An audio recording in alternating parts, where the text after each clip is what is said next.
Everyone. I usually don't need a microphone. I got gym voice, but I'm gonna work my way through this. All right. What an incredible opportunity to stand before you as the 21st head coach at Mercer University. It's something that's humbling for me and my family. It's something that's exciting for a new challenge at a university that's committed at the highest level to doing things the right way to get to where they want to be. And really, again, I'll have a number of thank yous. I'll know if the music cues like the Academy Awards, I've gone too long, but there's plenty of people that are the reason that I've gotten here. And first, I'd like to thank President Underwood and his vision for the program and his belief in myself and my family and the staff that we hope to put together. Director of Athletics, Jim Cole, the members of the search committee, which you heard a little bit about each of them and the process. And the one thing I can tell you is that they were thorough and they were efficient in a way that I think speaks volumes about how committed they were to finding the right fit. There's plenty of winners out there that can win football games and have done it, but it takes a unique fit, it takes a unique understanding, and it takes unique characteristics to take those things and move them forward in a way that represents the university, how all of you who care so much about Mercer feel proudly of. Okay? Personally, I need to thank a bunch of folks. There's a lot of people that have poured into me in my life over the years, and they're really the reason I'm here. So I'm gonna work through some of them. Jim mentioned my beautiful wife, Lacey. She's getting me emotional before I get rolling. She's really the rock of our family. She's given up so much so I can chase my dreams. And she's brilliant at what she does in her own right. She's probably a better guidance counselor than I am a football coach. So thank you.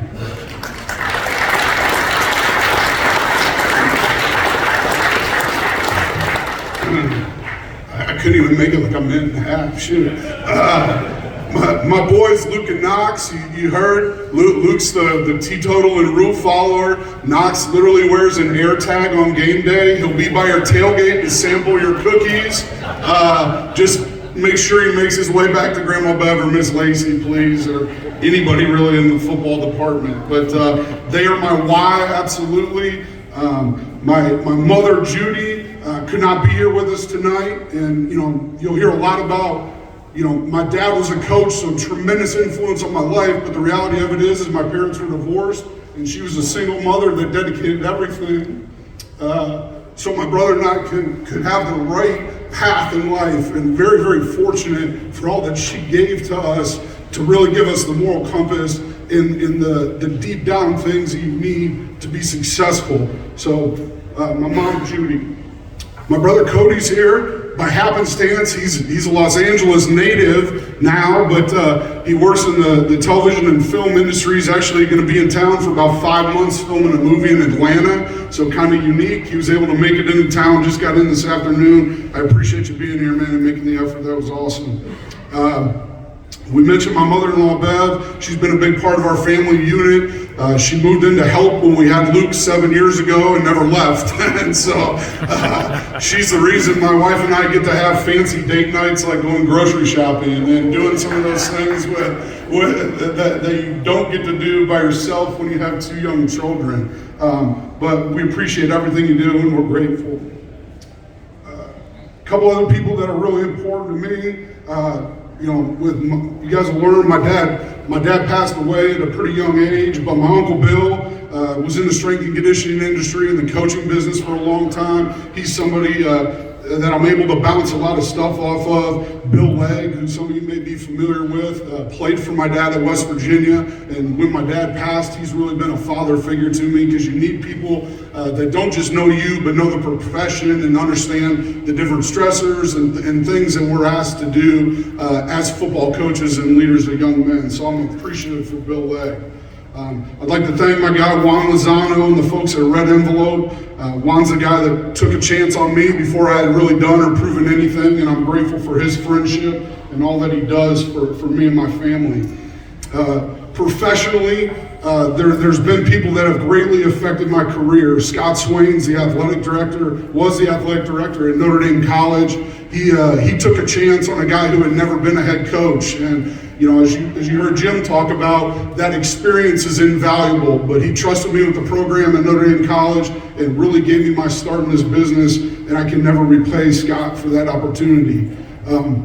The folks at Lough, Dr. Fred Witt, Kim Pate, really the entire community of Hickory, it is not too different from what I feel here, and that's why we were comfortable with Mercer, but I'm forever appreciative of the opportunity at Lough.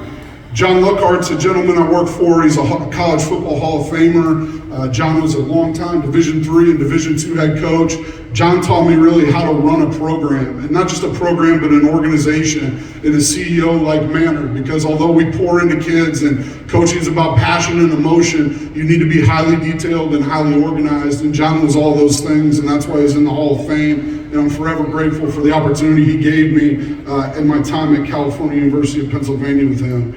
Joe Tiller, who's a gentleman who passed away, head coach at Purdue, was an innovator. I say it all the time. The way to build programs is through talent acquisition and having a keen eye for guys that can develop and grow. And Joe was as good as anybody, and I learned more in those 3 years at Purdue than I probably have in my entire career. And I'm forever grateful for the opportunity Coach Tiller gave me. And then obviously my dad, right? He was a football coach 38 years. I had the very unique and humbling experience to play for him at Ohio State. Play is a very loose term. I was a backup and a starting long snapper, but nonetheless, I had a great experience playing for him. I also had an opportunity before his passing to coach with him, rode to work with him every day, and those two things I will never forget and I'm forever grateful for. But the thing that he taught me most was really just about how important the relationships are with the players. And one of the greatest challenges of the head coach, different from an assistant, is the number and the depth of the relationships they require to have. And so my dad was brilliant at that. He was better than that at anything, and I'm grateful for how he did those things and how he led by example. And then there's been a number of assistant coaches that I've worked with. There's a number of them that have made the journey with me, not only from Notre Dame College, but to Lough and now here on to Mercer. And I'm grateful for those men. They challenge me daily. They let me know when I'm screwing things up in a very good way. And I'm forever grateful for all that they've put in. We've come a long way since our starting time. But the real thank you in all this, and I know it's long, brevity is not my thing on days like this, I'm sorry, Jim, but it's really the players, right? Like the players and the families at Notre Dame College. Like, I hope you guys understand, most of you don't know what that place was like, but it was a startup football program at an all-girls institution that had never played football. 80 years, all girls. They started the program. I took it over after year 4, I believe. Had only had one winning season. We had an opportunity to go 42-8, but we didn't have nearly the resources that we had at my other 2 stops. And the belief that those young men have, and just seeing all the messages from those guys has really been special. So the guys at NEC, the Falcons, I appreciate you. And then my guys at Lough, similar to what the kids at Mercer went through here. I went through a coaching change. I went through 3 position coaching changes as a player. I went through 1 head coaching change. So I definitely understand what they've been through in the last 14, 15 days as they've been through a coaching transition. But, what those kids did at LR in our time there, dealing with COVID, and we had a death of a player, unfortunately, to push through, to persevere, to stay on it, and then to come out as a champion and a national semifinalist. Those guys are the reason that I'm here, period. So, thankful. Try to stop getting emotional.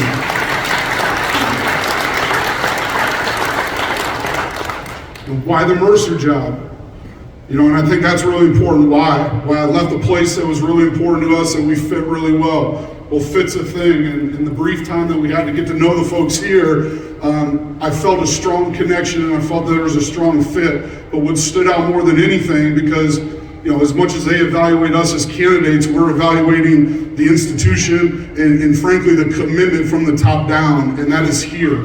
You guys have an administration with your president, with your athletic department, with your boosters, with the community that is wanting to win at a high level, but wanting to do it the right way, and that's the big reason. Also, the academic focus, right? Like, if life's a big piece of pie, right, in your college experience, man, you got to have equal pieces of your athletic experience, your academic experience, your social experience, and then spiritually, it has to all fit. And those things all are a big piece of the Mercer community. So that was a big reason why we felt this job was a great fit for me and my family and our staff. Location. Right, the reality of it is the state of Georgia produces some of the best high school football talent in the country, and we can get to almost all of them on half a tank of gas. So the ability to attract dominant football players who can manage the academic rigor at Mercer was a huge draw for myself and my family. And it's really simple. We can do all those things that we need to do to get to where the administration and you as the fans want to be, really within a 6-hour radius of where we sit in this pavilion right now. So that was a big draw to me and my family. The community of Macon, the transformation of downtown, some of the educational system here, with the public and the private, the things to do for our young children, and the proximity to other things outside of it as we learn and grow as a family was a big deal. And then frankly, you look at anything and is there room to make it better? I have the unique experience of taking over 2 programs from Drew Cronick, and he's done an unbelievable job of laying a foundation. Right, that'll be somebody's trivia question. Somebody will win at BW3 on that trivia answer. Who took over twice and back to back? But in all seriousness, the growth potential of this program is infinite.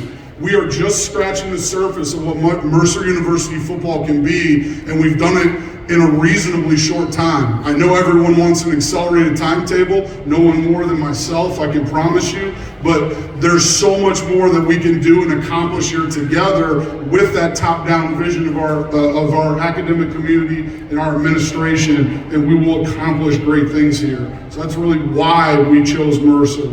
How will we do it, all right? Amelia Barr is an English novelist. You didn't think that'd come out of my mouth, right, tonight? Amelia Barr is an English novelist, and it's really plainly put. She said, it's always the simple that produces the marvelous. Right? One more time, it's always the simple that produces the marvelous, right?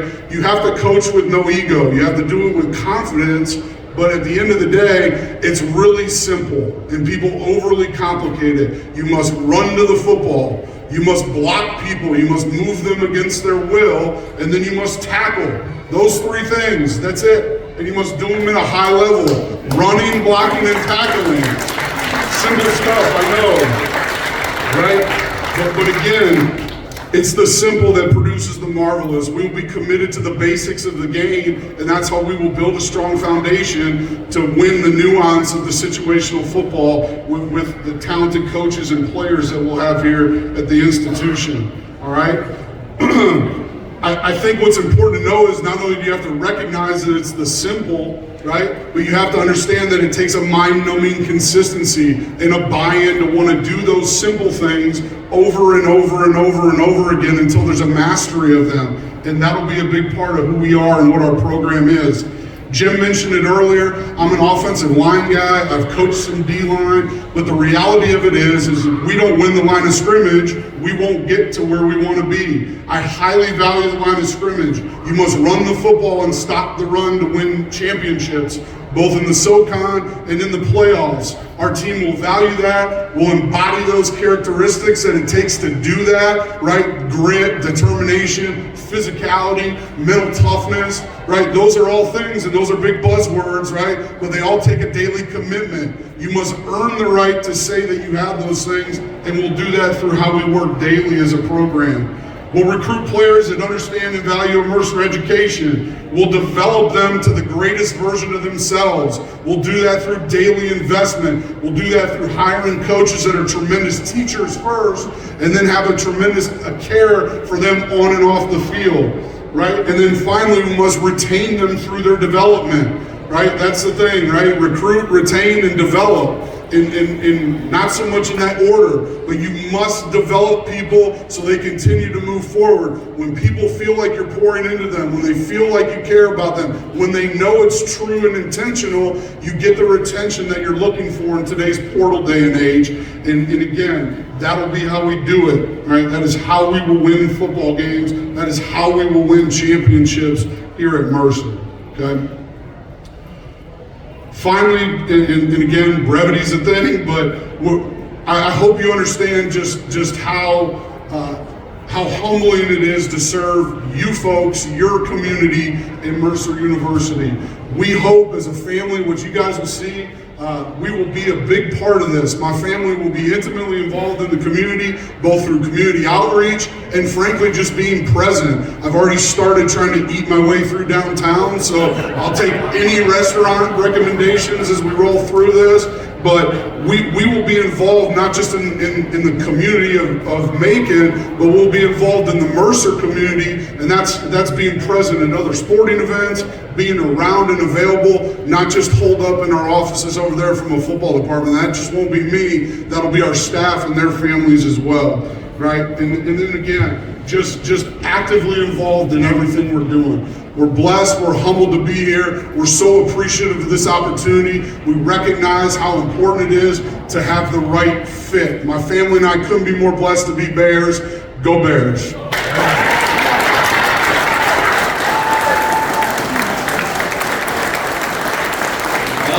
I think we've got the right man.